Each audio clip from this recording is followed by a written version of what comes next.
Sa lahat nga ng ginawa ni Tambaloslos kontra kay VP Inday Sara at Tara Digong ay paniguradong babalik lang din sa kanila at masisira lang sila, lalo na't dinudungisan lang nila ang kanilang political career sa kanilang maagang pamumulitika.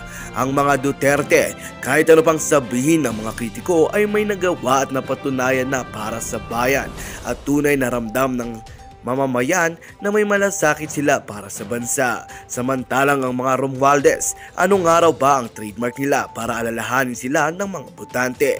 Paano sila pagkakatiwalaan kung ang inaatupag nila ay puro paninira sa mga kinikilala ngayon ng masang Pilipino na pag-asa? Meron nga raw ba silang napatunayan o sadyang nakatatak lang talaga sa kanilang isipan ang galawang dilawan na puro paninira lang ang alam? Ito nga ang balitang ating pakakatutukan, ngunit bago ang lahat ay siguraduhin mag-subscribe at i-hit ang notification bell para tuloy-tuloy ang pagtutok mo sa mga bago at nagbabagang balita dito sa Bangon Pinas.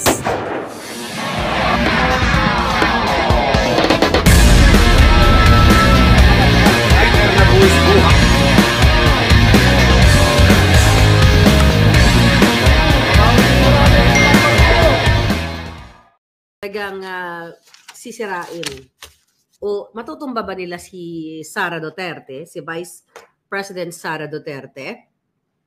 So yun yung malaking katanungan. Dahil, ayan, gising na gising si Ma'am Arliza, Zorro, you're here, and Rebecca Ogata. Nag-restan tayo ng konti. Kailan natin bumawi dahil marami tayong mga na-miss na mga eksena habang tayo ay nagpa-fashion show sa Paris. Ayan, solid maharlikan ako. So, pinanood ko actually yung mga na-miss ko. At dito nga nagsalita si Kuting ng Norte, nag-greetings, okay, nag-greet siya. Nag-send siya ng greetings sa at the eve of Martin Romualdez' birthday. At ipinlay pa pala ito sa Congress. Okay. At talagang based sa kaya Harry Roque bilang isang dating kongresista, ang ini-airy lang dapat o ang ini-airy sa plenaryo, about sa presidente o yung pag nagkaroon ng state of nothing achieved. But ito ay birthday greetings. So ito ay isa na namang strategy, okay, ng pag-aabuso ni Martin Romualdez sa kanyang kapangyarihan para sindakin ang mga nasa Kongreso para mag-umalyado na sa kanila para tuluyan ng wasakin itong si Inday Sara. Ako, sabi ko naman sa inyo, kung nalulungkot ang karamihan, ako actually, hindi ako nalulungkot. Kasi alam mo bakit? Itong mga pangyayaring ito ay magba-backfire lahat to sa kanila. Sa ginagawa kay Inday Sara at kay Pangulong Duterte. Kasi ang bawat hakbang na ginagawa talaga ni Romualdez, ni Tambaloslos, ay madalas dyan, ang kasabwat talaga niya ay si Liza Ahas. Remember yung sinasabi ko sa inyo na Okada, ang Okada Manila kung saan si Tambaloslos at si Kuting at si Liza ay talagang magkasabwat sila para kumubra dyan sa Okada Manila na yan. So bawat kilos ni Martin Romualdez ay tandem talaga sila ni Liza Ahas. So ngayon, balik tayo doon sa statement ni Kuting sa greetings niya. Okay, kay Tambaloslos. Sinabi ni Marcos Jr. sa birthday ni Tambaloslos noong November 13 ng gabi dyan sa Pilipinas. Sabi niya ni Kuting, let's hope to keep that working relationship strong and vibrant. Okay? Sabi niya kay Tambaloslos, itong magpinsang ito. Yeah, talaga namang lalong lumalakas at tumitindi. Okay? Naging vibrant, kumukuti-kutitap ang negosyo nila sa smuggling and bribery at pangangamkam ng pera sa bawat ahensya. And it's really true. Sabi pa niya, let's look forward to the years to come where we can do even more good work together. Good work together para i-transfer ang mga pera ng bayan. Alright? Yan ang ibig sabihin niyan, hindi yung good work together for you, Filipino people. Ngayon, ano ba title natin dito? Ano, magtatandem? Attorney Vic and Inday Sara, magtatandem. Tambaluslos at ahas. Sino gusto nyo? Vic Rodriguez o Duterte Rodriguez? O gusto nyo Romualdez Araneta? O tambaluslos at ahas? Mamili kayo. So ngayon, dahil nga, bakit natin ito sinasabi? Dahil nga, di ba, yung mga ulupong na dating mga taga-PDP laban ay nagsilipatan na dito sa kay Romualdez. Dahil nga, sinabi ko nga sa inyo, even yung mga kakilala natin, wala silang magawa dahil si Romualdez ang nagdedesisyon ng kanilang budget. Sabi ko sa inyo, I think, sa maraming vlog natin, na even si Duterte ay hindi natin kilala noong 2016. Wala man siyang ganitong kalaking suporta. Diba? Wala siyang ganong kalaking suporta sa Congress. At nung nanalo si Duterte, ay hindi siya suportado ng gobyerno. Kalaban pa nga, di ba? Panahon ni Noynoy. Do you think dapat kayo ay matakot? Okay, na mga supporters ni Duterte o supporters ni Sara? Hindi. Dapat ang matakot etong si Tambaluslos at si Lisa dahil hindi na sila magtatagal sa kinauupuan nilang pangangamkam ng pera ng gobyerno. Sila ang takot na takot, kaya nila to ginagawa, mga kababayan. Kaya ngayon pa lang, malayo pa nga yung 2028, although yung 2025 approaching, midterm election, ginagawa talaga nito parang kasi alam nila na hindi rin sila uubra dito sa mga Duterte. So ngayon pa lang, napakaaga ay sinisira na nila itong si Inday Sara. Sabi ko nga, wala akong problema kung lahat ng tumanggap na confidential funds ay imbestigahin nila o tanggalan na nila lahat ng mga sarili nila. Pero sabi ko ay sinisingle out lang nila si Inday Sara kasi the intention is very clear.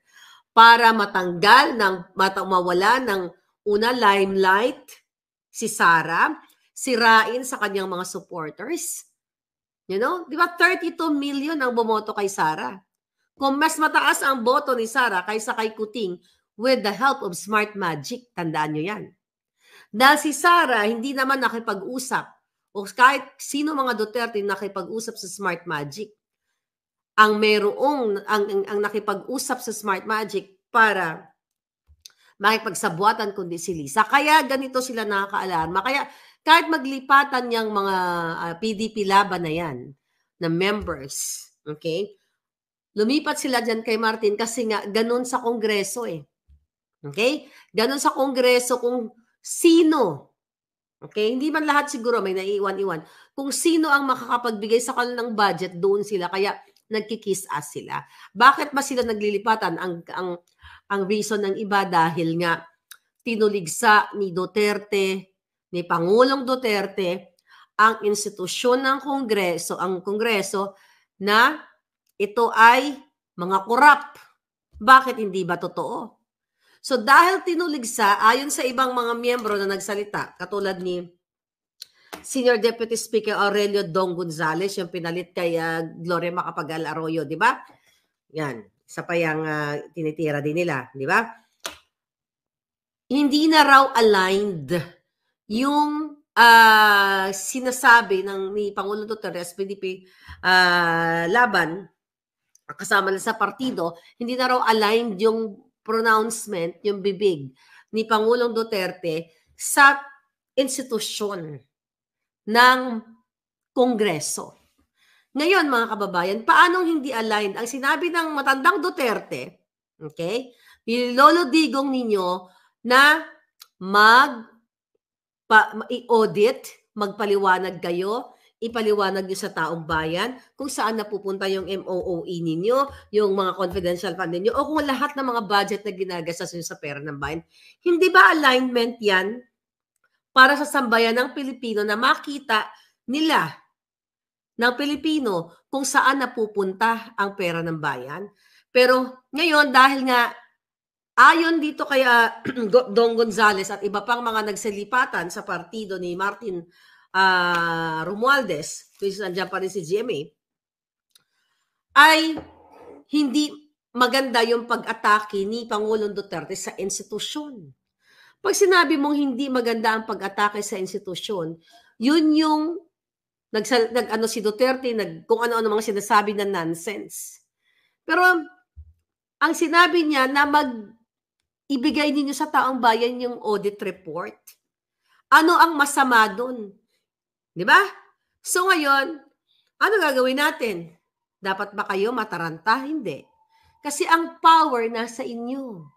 Kung naipanalo ni si Duterte noong 2016 na hindi naman kilala sa Maynila, na wala namang supporters, walang backer ng mga malalaking negosyo, na katulad ni Kuting, okay? Na binabawi na ng kanyang mga supporters, yung mga, what I mean is yung mga campaign donors, ang pera na ibinigay sa kanila, katulad ng mga iskaler, na nagbigay ng pera kay Lisa at yan, pinapayagang mag-smuggle ni Lisa at ni Bongbong.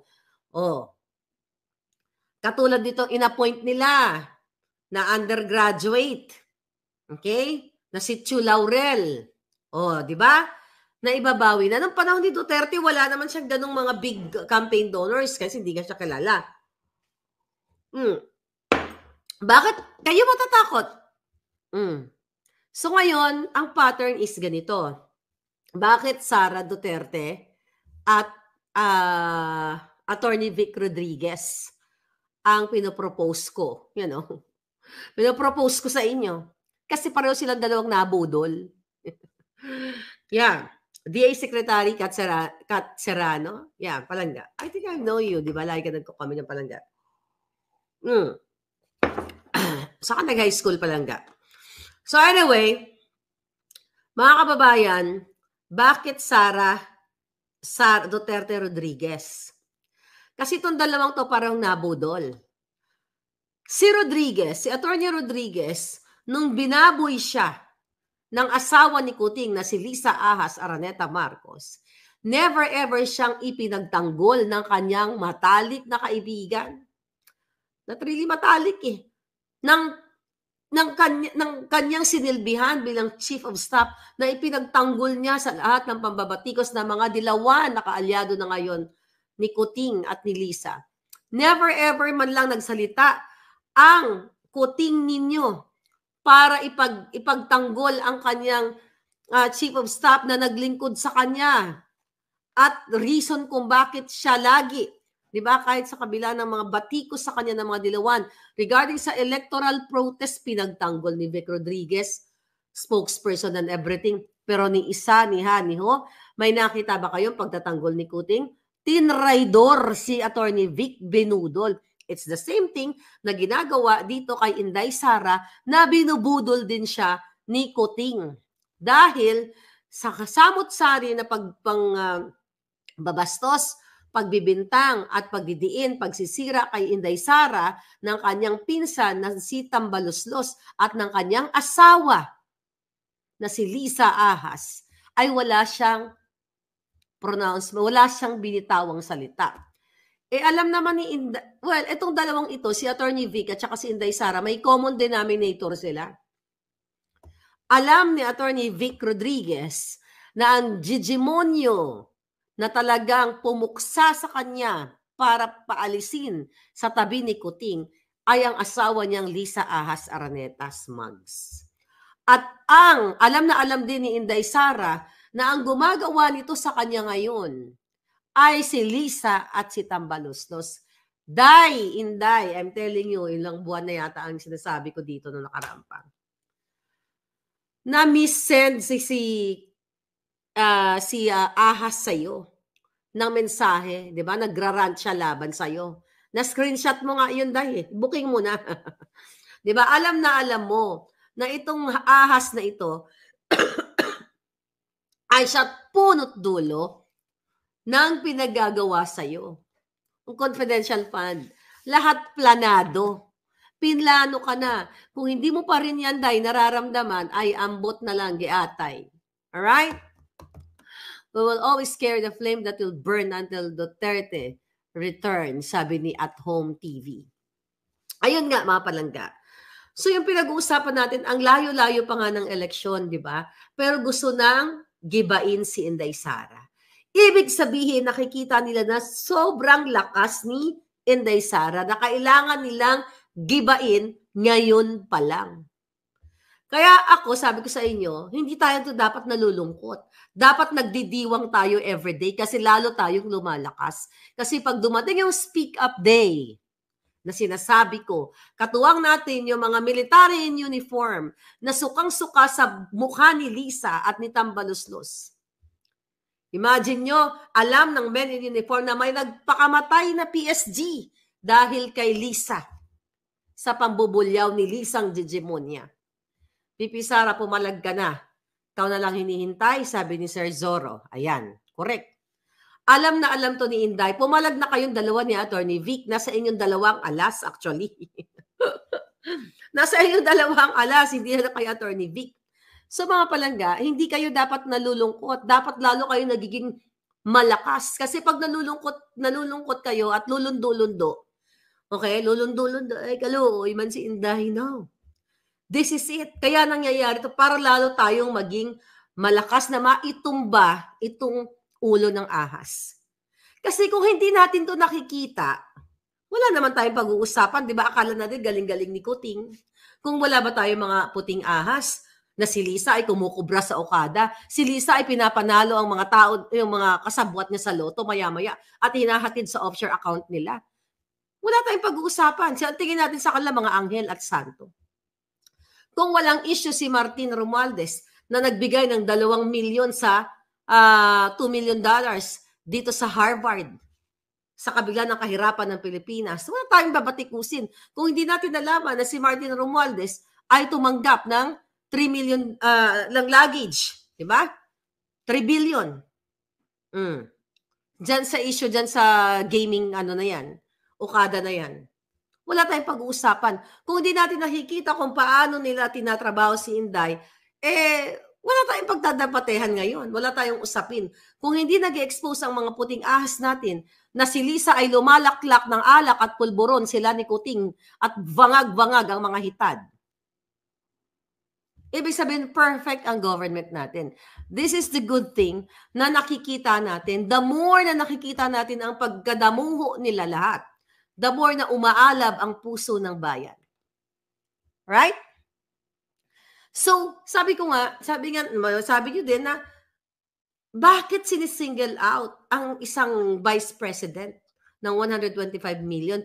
Bakit hindi pinag-uusapan ang billion na budget ni Kuting at bakit hindi pinag-uusapan ang mga biniling bahay, apartment sa Paris? Okay?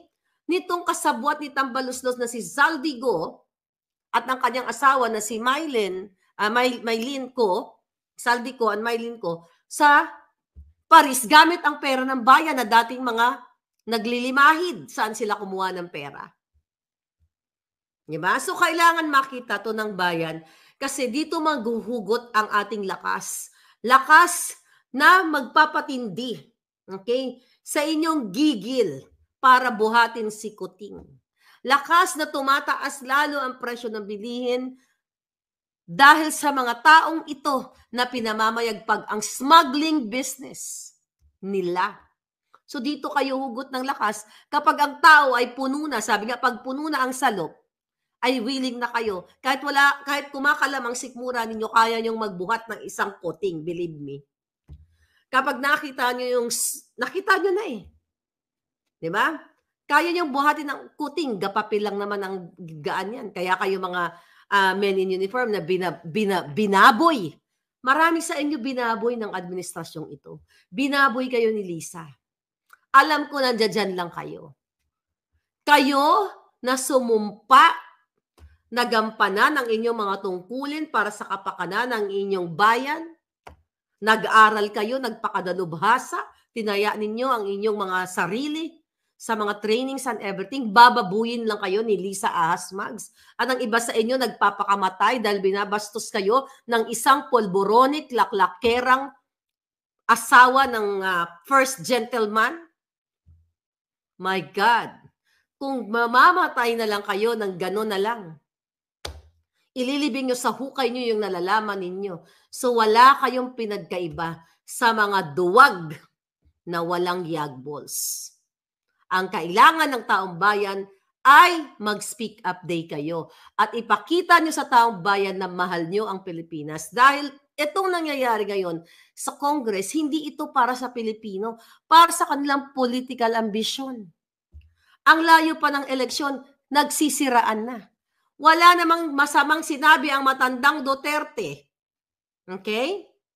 Ang former president, baka magalit yung mga palangga ko. You know, matandang Duterte at batang Duterte kasi si Inday. Okay, ang former president, wala siyang sinabing laban sa institusyon.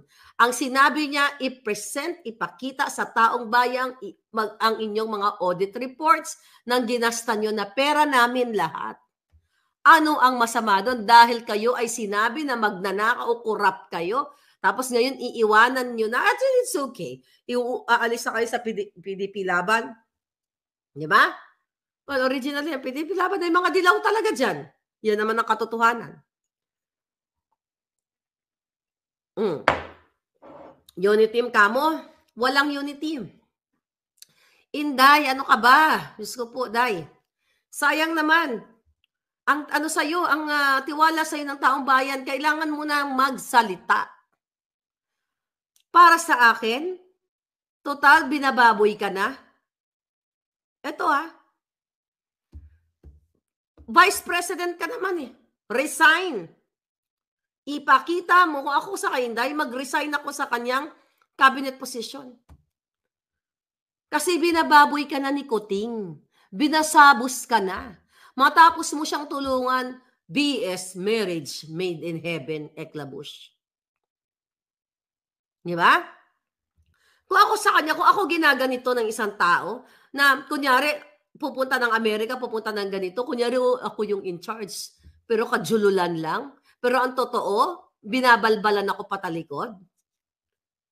Ako yun Nasasabi ko to kasi wala ako sa posisyon niya. I'm just saying, sa thinking ko na hindi naman ako, nasa posisyon. Pero sa akin, ganito na, tinutusok ka na. Ayaw niyo pa kasi ilabas yung polvoron video na yan. Ano ba yun? Huling alas natin? My God. Pag nilabas yung polvoron video, tapos na yung mga yan Tapos na yung mga yan. Hindi ka natin anong palusot nila. Tindog Inday, sabi ni JB Balyon. Sabi, marriage made in heaven. Sabi niya. Sabi ni Palangga, stop the effing BS. I know. Wala ka marriage made in hell. Sa kanila. Gracia Digal. So, anong gusto nyo? Vic Rodriguez? Sarah Vic? Sarah Vic? O Tambaloslos? Tambaloslos Lisa? Wala namang, walang karikarisma. Unang-una pareho silang dalawa. Yung isa, parang silang jungag. Parang jungag ang mga jutang Genemes. Okay? Tingnan natin nga. Tingnan natin kung mananalo. Sa looks pa lang Mananalo. Ito, gusto nyo to? Parang kinalaykay ng manok ang jutang Parang kinahig. Yan yung itsura niya bago siya pumunta sa bago siya pumunta sa San Francisco. Tapos biglang tinapalan ng inapakan ng pison kaya naging mukhang tao muli. Yeah. Okay? Pukpukin, sabi ni Gerald Calzado. Yan. Pukpukin. Debbie. Okay. Rebecca. Ayan. And then Sarah. Okay. Ano sabi yun? Yeah. So, ang nakikita natin yan. Sinong para kay Attorney Vic and Sarah tandem sa 2028? Push natin yan. Para maiba naman. Di ba? Isa naman Romualdez. Putang ina yung pangalan niya. Romualdez Tambaloslos. Di ba? Maharlika Rice. Kamusta na yung Maharlika Rice? Naudlot na nabukelya natin. Imagine nyo, iboboto nyo ba yan? $2 million ibinigay dito sa Jamaica. Yan ba may pagmamahal sa bayan? nag-donate dito. Samantalang hirap na hirap ang Pilipino, nag-donate ng $2 million. Ano yun? Diba? Doon pa lang, kung iboboto niyo yung mga ganong tao, ewan ko sa inyo, well, hindi naman mananalo talaga yan. Kaya ngayon pa lang, sinisira na si Inday Sara. Alright, May Perez. Ano? Rodriguez? Duterte Rodriguez? O, mamili kayo, Duterte Rodriguez o Tambaloslos Ahas? Ay. Oh. Never to Marcos again. Plan B tayo, sabi ni Corazon. Me for Sara and Vic tandem. Ayan, si Carmen Lopez. Oh, Sara and Vic tandem daw.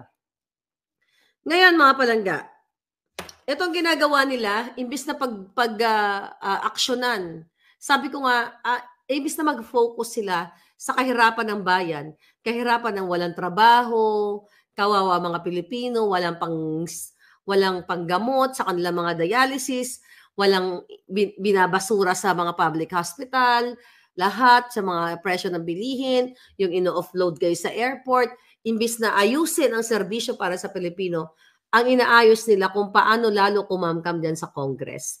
Tandaan ninyo, ang pera natin nasa Kongreso. Sila ang nagdedesisyon kung kanino ibigay, kung paano nila gastusin. Imagine mo palangga, nung pumunta ako ng Paris, di ba? Nakita niyo naman ang rampa ko doon. Ang mahal ng area kung saan na ayon sa ating puting as, bumili ng property si asawa ni Zaldico. Okay? Doon sa Paris. Doon nila dinadala ang yaman ng Pilipinas. Hindi lang yan. Kasama dyan si Puso, kasama dyan si Quezon, kasama dyan si Tambaloslos, kasama lahat ng mga buwaka ng inang gumagastos ng pera ninyo. Sila doon nagpasosyal-sosyal sa Paris. Buti sila lang, kung katulad sila ni Maharlika na pasosyal-sosyal, hindi naman nakaw sa bayan. Sila ninanakaw ang pera ninyo, binibili ng property, binibili ng mga designers and everything, nilalamon ng mga buwaka ng ginames, hindi pa nabulunan ng mga hayop habang ko umiinom ng hot chocolate. Hindi pa napaso, ano. Tapos habang talang kayo, ay binubudol. Every single day binubudol kayo ni Kuting at ni Lisa. Kaya kung meron tayong tatargetin, ito lagay nyo sa isip ninyo. Sa everyday nyong buhay sa social media, kahit ano mga segue na mga topic, andyan si Delima, huwag nyong kalimutang i-attach ang pangalan ni Lisa at ni Kuting.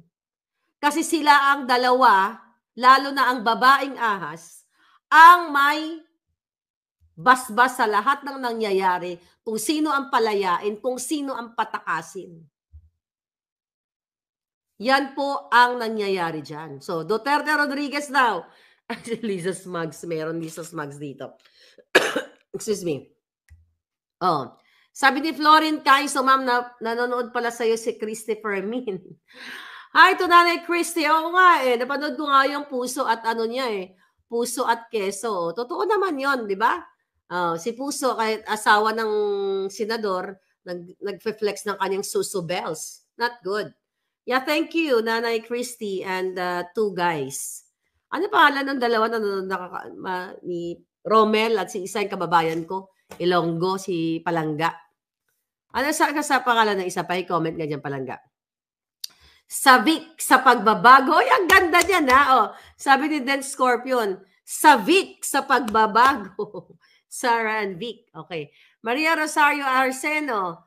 Pati si Rowena Guanzon nanood din po sa inyo. Nabasa ko. Shout out kay Inday Rowena sa una. Nag-inaway kami nga. You know what? Sige, I'll talk about Rowena Guanzon. Kababayan ko yan si Inday. Yan kasi si Inday Rowena, may ano din yan, may eksena. But anyway, okay, sige, let's forget about that eksena in the past. Let's talk about that. Thank you. Okay? At nanonood daw siya sa mga revelasyon. Thank you for watching. And kaya ako naman inaway yan, sa totoo lang, kaya ako, bakit ba tayo galit na galit kay Rowena Guanzon? Okay? Bakit? Dahil, giningiwi-ngiwi niya si Kuting. Di ba, maganon-ganon si Inday Rowena natin. Yung pala nga, totoo. Galit na galit tayo kay Guanzon noon. Di ba? Kasi nga, sinasabi na si Kuting ay nagpupulburon din. 'Di ba mayroon pa, inis na inis tayo kasi Marcos supporter tayo. Hindi ko naman alam na totoo palang nagpupulburon yung hinayupak. Kaya bilang isang supporter ni Kuting, nagalit tayo kay Guanzon. Yung pala may reason naman ng lola ninyo. Totoo pala ang sinabi ni Guanzon at ni Pangulong Duterte na talagang bangag ang lolo ninyo. Oh, 'di ba? Sabi ni Jackie Salak, Maharlika, ang ganda-ganda mo. Talong-talo si Lisa Smugs. Mukhang butod. Thank you, Palangga.